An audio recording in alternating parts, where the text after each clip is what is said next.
যে রাতে মিরাজ হলো বিশ্ব নবীজির, নবী বলে জাহান্নামে মহিলাদের ভিড়। একজন মহিলা বলে বিশ্ব নবীজিরে, কোন কারণে বেশিরভাগ যাব জাহান্নামে? প্রথম কারণ হলো অধিক নারীগণ, অল্প ধনেতে তাদের ভরে না কমল। দ্বিতীয় কারণ হলো শোনো সমাচার, না শুকরিয়া করে ওগো স্বামীকে তাহার। গীবত যে বেশি করে এক অপরের তরে, এহেন কারণে নারী যাবে জাহান্নামে। আল্লাহ নবী বলছেন, আমি মিরাজের রাত্রিতে জান্নাতের দিকে দেখলাম, সব যেন গরিব মানুষেরা, দুর্বল মানুষেরা, অসহায় মানুষেরা, তারা যেন জান্নাত দখল করে রেখে দিয়েছে। আর জাহান্নামের দিকে দেখলাম অহংকার গরিব, অহংকার ধনী মানুষেরা, তারা যেন সব জান্নাতের ভিতরে আছে। আর অধিকাংশ নারীদেরকে দেখলাম তারা যেন সব জাহান্নামের ভিতরে আছে। বিশ্বনবী ফেরত এলেন, আসার পরে বক্তব্য রাখতে রাখতে বলছেন, ইয়া মাশারান নিসা তাসাদদাকনা তাসাদদাকনা, হে নারীগণ তোমরা বেশি করে সাদকা করো, আমি তোমাদের অধিকাংশকে জাহান্নামের ভিতরে দেখে এলাম। একজন মহিলা বলছেন, আল্লাহর নবী গো, আপনি জাহান্নামের ভিতরে দেখেছেন এটা না হয় জানলাম, কোন কোন কারণে জাহান্নাম যাব, দয়া করে আপনি কারণগুলো বলে দেন। এক একটা হাদিসে এক এক রকমের কারণের কথা উল্লেখ এসেছে।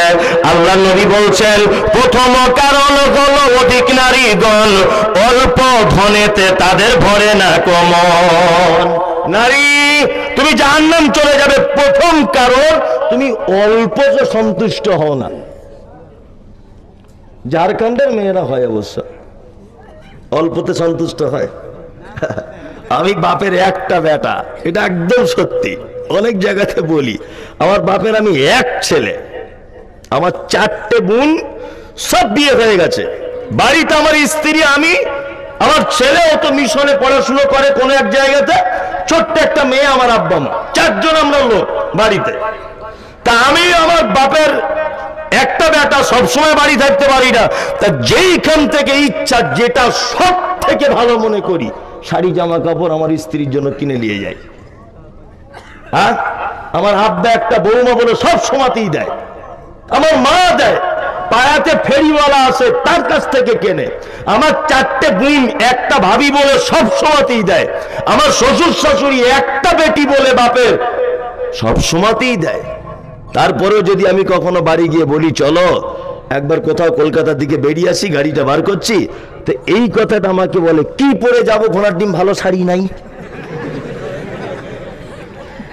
এই ভাষাটাই বলে। মানে বছরে মনে হয় ওকে 50টা সালোয়ার শাড়ি দেওয়া হয় সবাই মিলে, তারপরে বলে কি পরে যাবো, ঘোড়ার ডিম, ভালো শাড়ি আছে। মনে মনে বলছে, ওরে তোর ভালো শাড়ি নয়, তোর মনটাই খারাপ। কি বললাম বুঝলেন? সারা জীবন আপনি ওর পা টিপে দিবেন, হাত টিপে দিবেন, সব কিছু করবেন, একদিন একটা অপরাধ কিছু করবেন, সারা জীবনে আপনার ইতিহাস তুলে ধরবে। কি বললাম বুঝলেন? 2, স্বামীর প্রতি কৃতজ্ঞতা নয়, স্বামীর প্রতি কৃতজ্ঞতা ওর নাই। প্রমাণ দেখবেন, আপনার গাছে একটা কাঁঠাল হয়েছে, স্বামী স্ত্রী দুজনে খেতে বসেছেন, খেতে খেতে আপনার স্ত্রীকে বলছেন, নাসিমা আমাদের কাঁঠালটা খুব মিষ্টি, বলো। বাড়ি গিয়ে পরীক্ষা করবেন, আপনার স্ত্রী এই ভাষাটাই বলবে, বেশি ফটর ফটর করো না, আমার আব্বাদের গাছের মতো মিষ্টি করতে হবে না। এটা বলবেই, একটা বৈশিষ্ট্য, এটা বলবে না, বলবে। ও সব কিছু মেনে নিবে, বাপের বাড়ির বদনাম সহ্য করবে না। দেখবেন আজকে রাতে পরীক্ষা করে বাড়ি গিয়ে বলবেন, কারিমা সত্যি তোমার হাতের রান্না, আল্লাহু আকবার, 5 স্টার হোটেল ফেল। তোমার রূপ, গোলাপি কালারের ঠোঁট, তোমার আড়াআড়ি দেখা, মুচকে মুচকে হাসা, তোমার চলন, তোমার মানে কোমর পর্যন্ত দোলানো মাথার চুল আমাকে প্রেমে মুগ্ধ করে দিয়েছে। তুমি দেখতে কি সুন্দর, তোমার হাতের রান্না, মানে প্রশংসায় ভরিয়ে দেন আপনি। ঠিক বালিশে মাথা দেবার আগে রাত্রের বেলা বলবেন, তোমার সব ভালো, শুধু তোমার আব্বারা লোক খারাপ। রাত্রেই দেখবেন গলা টিপে ধরবে আপনার, ধরবে না? ধরবে। সব পছন্দ করে, বাপের বাড়ির দুর্নাম করলে সহ্য করবে না।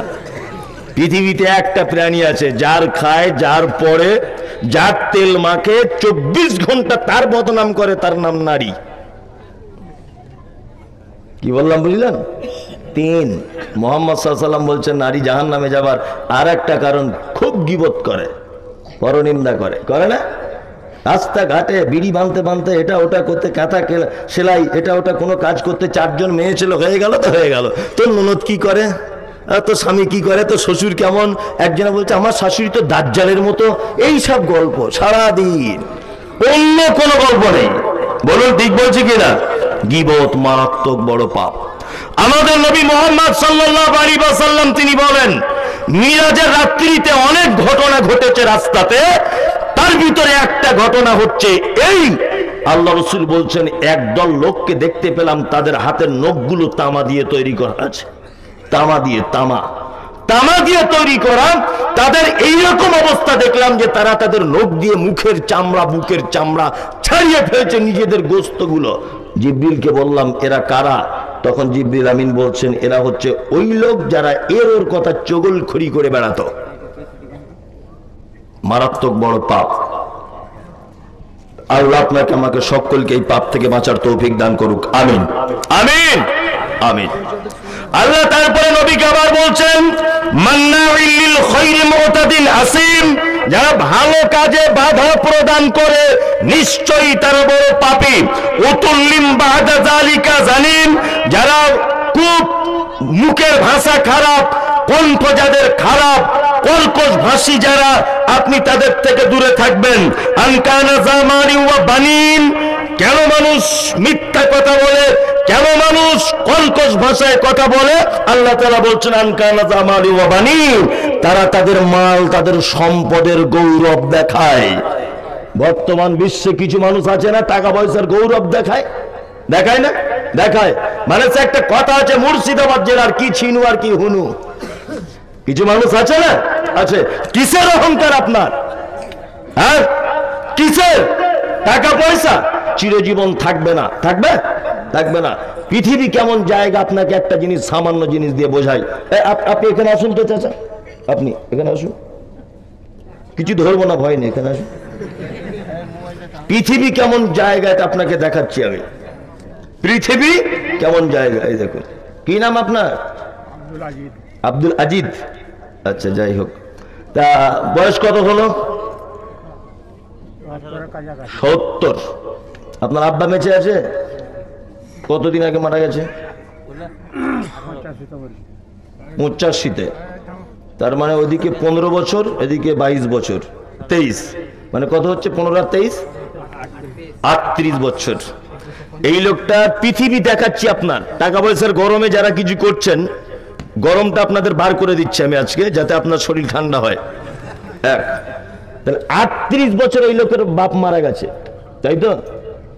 আপনি আল্লাহর কসম, আমার আব্বার থেকে আপনার বয়স অনেক বেশি। আমার আব্বার 55 বছর বয়স, 55 থেকে 56 বছর, অনেক বেশি।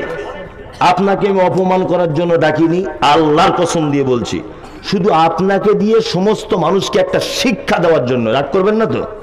করবেন না? না। আচ্ছা, আপনি 38 বছরে আপনার আব্বার কবর দেখতে গেছেন কোনোদিন? দোয়া করতে গেছেন কোনোদিন আপনার আব্বার কবরে? অমন যাওয়া যায়নি। বসুন। এর নাম পৃথিবী। এর নাম কি? পৃথিবী। এর আব্বাও কিন্তু চেয়েছিল যে টাকা পয়সা জোগাড় করছি আমার বেটার ভবিষ্যৎ করব বলে। করেনি? বলুন, করেছিল না? ওর আব্বা কোন মেহনত করেছিল ওর কিছু জমি জায়গা করে দিবে বলে? করেনি? করেছিল না? করেছিল তো, করেছিল। 38 বছর কবরে ঢুকে গেল। 38 বছর এই লোকটা একবারও গিয়ে কবরের সামনে বলতে পারলো না রব্বির হামহুমা কামা রব্বায়ানি সাগীরা। এর নাম পৃথিবী। কার জন্য এত টাকা? কার জন্য এত সম্পদ? কার জন্য আপনি হারাম এবং হালালের তামিজ করছেন না? কার জন্য আপনি বৈধ অবৈধর কোনো ডিভাইডেড করছেন না? কার জন্য আপনি এখন সম্পদ আটকিয়ে রেখেছেন? বেটার জন্য।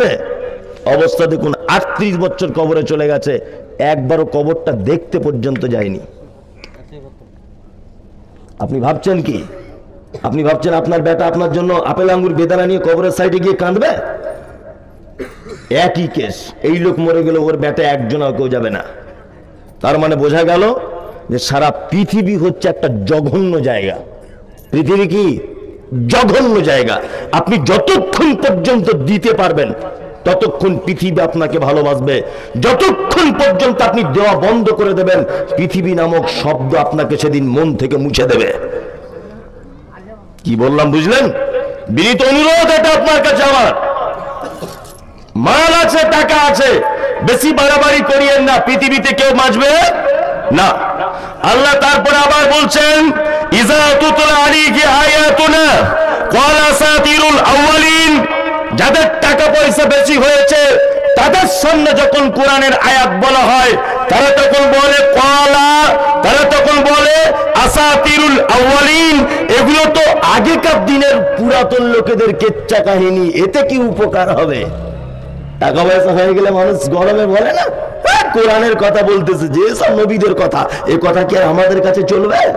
এ কথা বলে কি বলে না? বলে। একটা একটা করে আয়াত যদি বলতে যায় সারা রাত পার হয়ে যাবে, বক্তব্য শেষ করা যাবে না, কারণ কোরআন হচ্ছে মহাসমুদ্র, তাই না? জি।